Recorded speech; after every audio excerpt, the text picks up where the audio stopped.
On February 9, 1939, Bill Stovold became an unlikely hero when he saved 4-year-old David Hutchinson from drowning.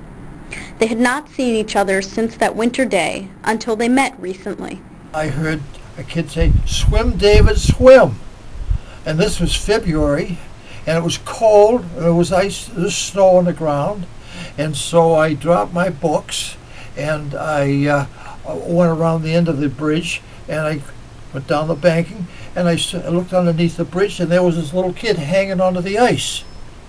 And so I said, well, I stepped on the ice, and I went in, probably as far as my knees or waist maybe, and reached down underneath the bridge, and David was still hanging onto the ice. And I said, well, let's get out of here. I took him out there and put him on a sled, and I said, take him home. And he took him home, and he didn't know who I was, and the family didn't know who I was. And then apparently Mrs. Twing called the Ledger.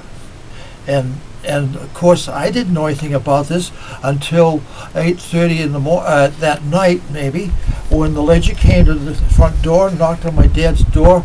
Is this the home of William Stovold? Yes, it is. Well, he just rescued somebody. We'd like to talk to him. And that was the beginning of it. And then I went back to school the next day, and I was a hero. So I called the Ledger and I spoke with a young girl in the library. Yeah. And first of all, he's been wanting to know who this kid was that saved his life all these years. For years. Yeah, I could never find him. Well, eventually we moved out of Braintree. And then when I got the article, I had not only his name, but the father's name and where they lived in Braintree. Okay.